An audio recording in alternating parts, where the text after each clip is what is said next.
Hi, I'm Matthias. In this video, we're going to learn the rhythm part to a fast power metal anthem.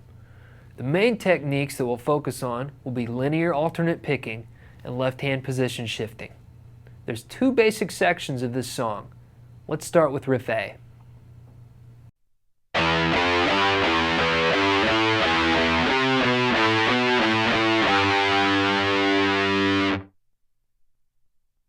This first riff, we've got a couple of different techniques going on.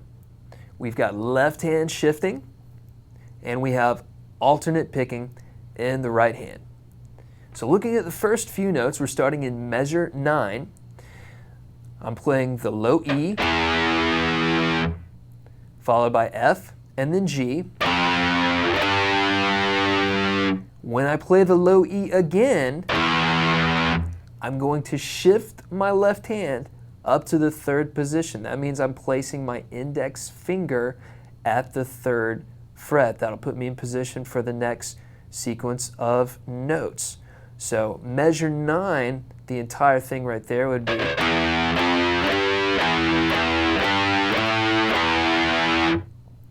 the low E at the end of measure 9.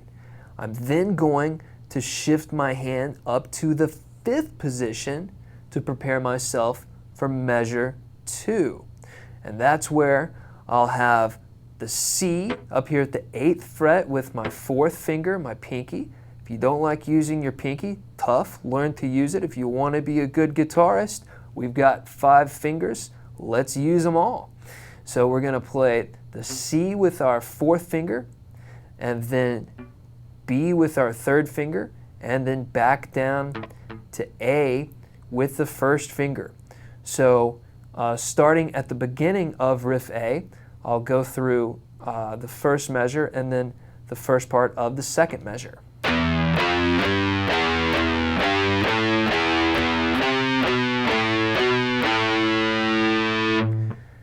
Now, the second half of that measure, I'm then going to shift back to the 3rd position. I'm going to repeat my A, but this time I'm going to use my 3rd finger to play the A at the 5th fret, and then I'll finish the riff on G at the 3rd fret with my 1st finger. So riff A, the first 2 measures are like so.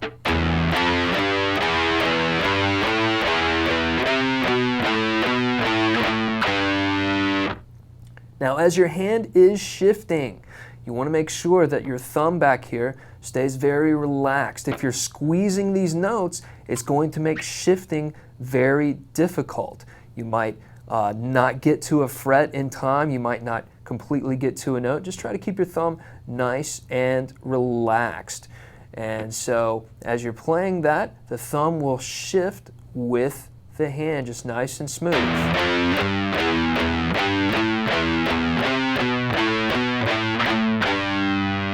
Just like that.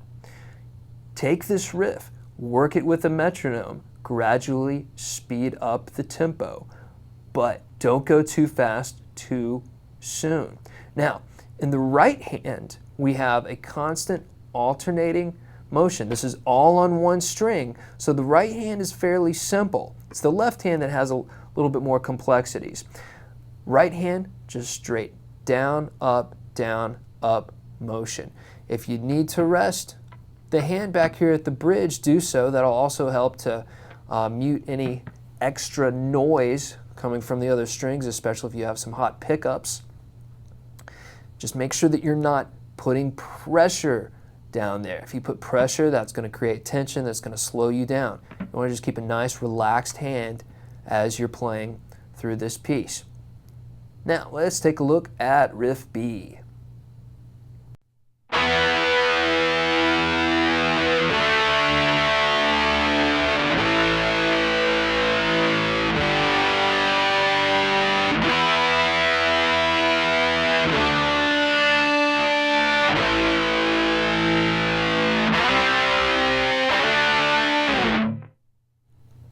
Riff B is a series of power chords. So in terms of speed, it's much easier. However, we do have a couple of things to look at. We've got some slides going on with the left hand, and we also need to look at some muting aspects as well. So first chord that we have is going to be an E5 chord. That's going to be with my index finger on the 4th string at the 2nd fret. Then my 3rd finger is going to be on the 3rd string at the 4th fret. Then I'm going to include the octave with my 4th finger on the 2nd string at the 5th fret, giving me the note E. That's my E5 chord. The next chord, our D5, that's going to be the 4th string open. My index finger will move over to the 3rd string at the 2nd fret, and my 2nd finger will be on the 2nd string at the 3rd fret. Then I'm going to move to my A5 chord. The 5th string will be open for the note A. My index finger will just slide right over to the 4th string at the 2nd fret, and it's going to bar. It's going to hold down 2 strings. It's going to hold down the 4th and the 3rd string. So here's my A5. The next chord is just the 2-note power chord. However, if you look in your music, you'll notice it's a G5 over D.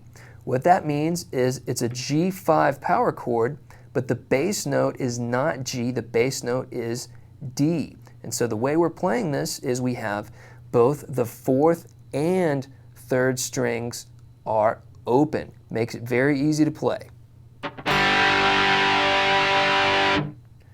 Not only is it easy to play, but we can use those open strings to allow our fingers to rest for a moment and get reset for our E5 power chord. Same chord that we played just a moment ago. Then we're going to move to a D5. Then we're going to move to an A5, so far everything's the same. Then we'll slide into the C5 over G, and with the right hand, we're going to mute the 5th string so that doesn't ring over into that chord.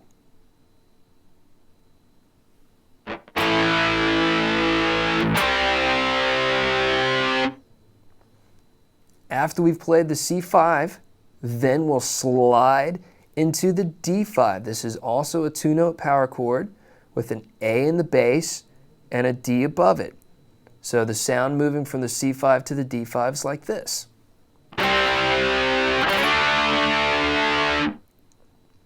So make sure you keep the pressure down as you transition with the slides. If you release the pressure, you'll lose the sound of that slide. So there's riff B. Now that you've practiced each of these, let's try both of these riffs with the song.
With both of these riffs, you'll want to practice them slowly with the metronome.